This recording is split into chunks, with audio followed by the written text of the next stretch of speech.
èrò yá o. Ayọ̀yún rẹ̀ o, èrò ẹ̀yà wá ẹ̀ wá òkè àhúnsìn o. TRWASO. Ìṣẹ̀ṣe làgbà. TRWASO ni ẹgbẹ́ kan gbòógì tí ó jẹ́ agbòòrùn fún gbogbo oníṣẹ̀ṣe tó wà ní ìpínlẹ̀ Ọ̀ṣun. Àpèjá TRWASO yìí ni Traditional Religion Worshippers Association State of Ọ̀ṣun, tí alàjẹ́ rẹ̀ tí ó ń jẹ́ TRWASO. Ẹgbẹ́ yìí ni ó kó gbogbo ẹni tó jẹ́ ajísọbì, tó jẹ́ oníṣẹ̀ṣe, tó jẹ́ olórìṣà pọ́nbélé. Ẹgbẹ́ yìí ni ó kó wọn papọ̀. Òun ló sì jẹ́ ẹnu àti agbòòrùn fún gbogbo oníṣẹ̀ṣe ní ìpínlẹ̀ Ọ̀ṣun. Ẹgbẹ́ yìí ti wá wò wípé kò yẹ kí ọmọ Oòduà kó dákẹ́, torí tó bá ń sọ wípé gbégbégbé tí èèyàn ò bá sọ̀rọ̀, ó ṣeéṣe kí wọ́n gbé tí wọ́n ń gbé ká, kí wọ́n gbé sí ẹ̀kùlé èèyàn. Ọ̀kan lára àwọn bàbá wa tí wọ́n jẹ́ ọba aládé,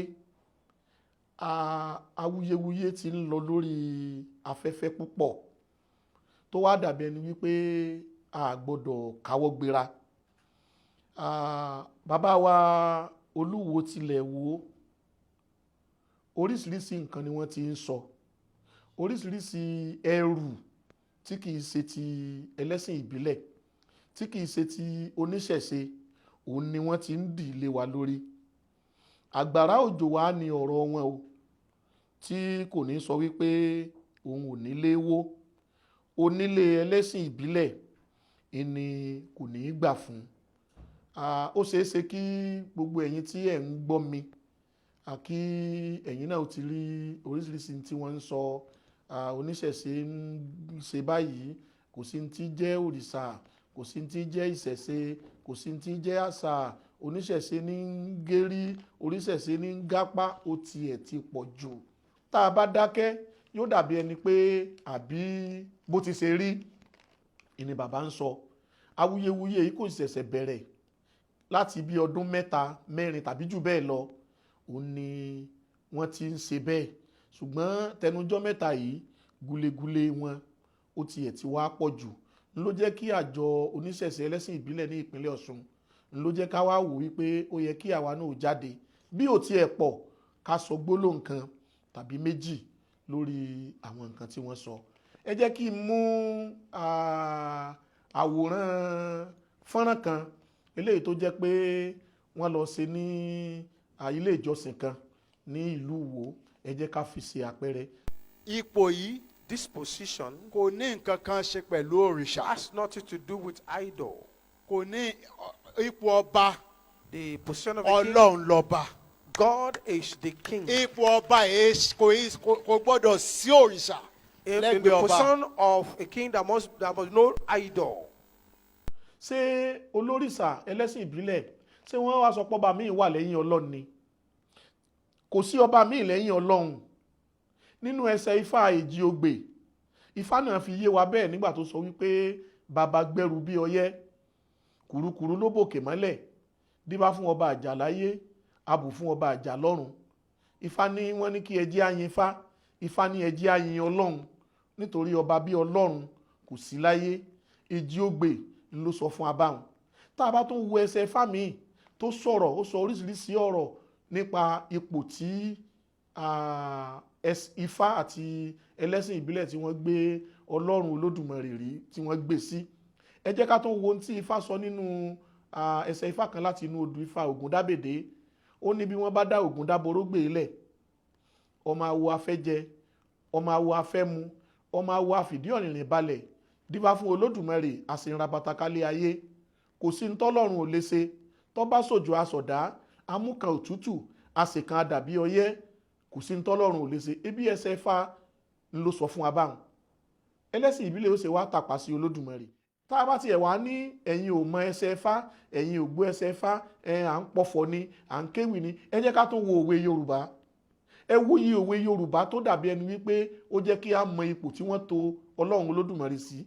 nígbà táwọn Yorùbá sì ní òwe yìí kò tíì sí àwọn ẹ̀sìn báyìí láyé nígbà náà.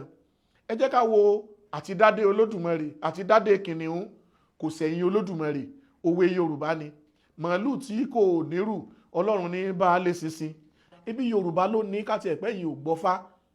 Àwọn òwe Yorùbá yìí ó ṣe àfihàn ipò tí ẹ̀sìn ìbílẹ̀ tó tò Olódùmarè sí àti àwọn ẹsẹ̀fá tí a ti mẹ́nubà wọn. Nínú fọ́nrán wọn tí ẹ bá tó ń wò síwájú, tá a bá tó jọ wò ibi tán tó ń dákọ àwọn òrìṣà tí àwọn tí wọ́n ń bá tú sí èdè Gẹ̀ẹ́sì tí wọ́n ń pe àwọn òrìṣà ní idol. Òòṣà. Idol. Ẹlẹ́sìn ìbílẹ̀ kì í ṣe idol worshippers o. Àwọn òrìṣà wa deities ni wọ́n ń pè wọ́n. Wọ́n sì tún ń pè wọ́n ní divinities.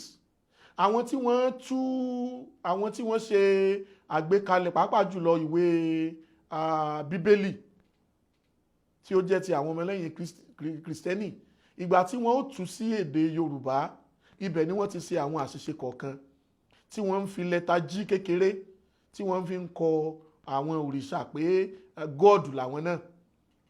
Àwọn òrìṣà kí wọ́n, àwọn orúnmọlẹ̀ àwọn òrìṣà wa wọn kì í ṣe Ọlọ́run. Ṣùgbọ́n nígbà tí a bá pajá ńlá sọ ní dìgbòlugi. Tá a bá ti rí ajá tá a pè ní dìgbòlugi, ojú dìgbòlugi ni wọ́n máa fi wò ó, ojú dìgbòlugi lèmi náà máa fi wò ó. Nígbà bá fẹ́ pajá ńlá sọ ló kọ burúkú. Àṣìṣe tí àwọn tí wọ́n tú Bíbélì sí Yorùbá tí wọ́n ti ṣe, ó ní a sì wà lẹ́nu rẹ̀ yìí. Yorùbá kì í sin ère o, Yorùbá kì í wólẹ̀ fèrè o, Yorùbá kì í bọ ère o.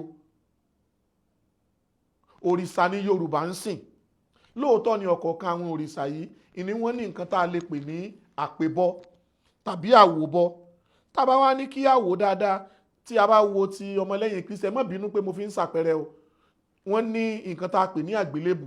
Ṣé pé wọ́n wá ní àgbélébù, ǹjọ́ sọ wípé àgbélébù ni àwọn tó jẹ́ ọmọlẹ́yìn Jésù ni wọ́n ń wólẹ̀ fún bí? Ọlọ́run náà ni àwọn tí wọ́n jẹ́ òrìṣà yìí gan, Ọlọ́run náà ni àwọn náà ń forí fún. Ó ṣe ní láàánú pé ó lè mọ jáde lẹ́nu irú bàbá wa tí wọ́n jẹ́ bàbá wa Olúwo. Ó ṣe ní láàánú púpọ̀. Yóò wù mí kí wọ́n tún ìtàn wọn pa. Nínú fọ́nrán kan náà tí wọ́n tún nínú fọ́nrán kan náà ni wọ́n ti ní àwọn òrìṣà wa wọ́n ń bá Ọlọ́run ṣorogún. Wọ́n ń bá Ọlọ́run ṣorogún, àwọn ò lè jẹ́ igbákejì òrìṣà kí wọ́n máa pe àwọn bẹ́ẹ̀. Ọ̀tá kan ṣoṣo tọ́lọ́run ni òun tó jẹ́ that tó jórogún. That is rival. Òun ni òòṣà. Is idol. Ibi tí wọ́n ti wá ń pàṣẹ gbogbo mọ́mọ́ ẹgbẹ́ ẹ̀yin tẹ̀ wá ń bì ẹ wá láti ọ̀pọ̀lọpọ̀ ìlú. No, you people are from different towns. Ibi tí wọ́n ti ń pàṣẹ ìlú. Where they make Ibi the tẹ́ ń authority tó of the ń town. darí ìlú. We are the leader of Ẹn the tó town. jẹ́ driver The one, ìlú. the driver of the town. Ó wá gbé orogún Now place the rival. ẹn tó nípò yẹn. The rival of the Ó owner. wá gbé síbẹ̀. Position. Ṣé wọ́n mọ̀ jà bí wọn ò ní jà? Wouldn't they be fighting? A jẹ́ ń pé Which ibi means àṣẹ ìlú yín the authority position of town.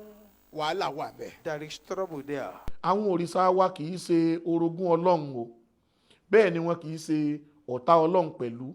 Ìránṣẹ́ Olódùmarè òun ni wọ́n jẹ́. Ààyè lè mọ́ gbà wá láti ṣàlàyé rẹ̀ lẹ́kùnrẹ́rẹ́ ń bì. Bọ́lọ́run ṣe rán àwọn òjíṣẹ́ tí ó rán wá sáyé nínú ẹ̀sìn kìíní àtẹ̀sìn kejì, iná ló rán àwọn irúnmọlẹ̀ tí wọ́n jẹ́ òrìṣà, iná ló rán àwọn náà níṣẹ́ tó sì níṣẹ́ kan tàbómi tó gbélé ọ̀kọ̀ọ̀kan wọn náà lọ́wọ́. Tá a bá tún wo ibi tí bàbá ti ń sọ̀rọ̀, fọ́nrán mi wà tí wọ́n ti sọ̀rọ̀ wípé àwọn ìbejì pé àwọn tó ń sòrìṣà àwọn náà nìkan máa pa wọ́n. Gẹ́gẹ́ bí wọ́n ṣe ń pa ìbejì láyé àtijọ́ The tó way they jẹ́ kill pé things in the olden Mary days. Slessor èbó It is Maurice Lesser, the lọ́wọ́ white láti woman London that came from ló London. ṣẹ̀ wá ń sọ fún wa yí It's pé not telling us that.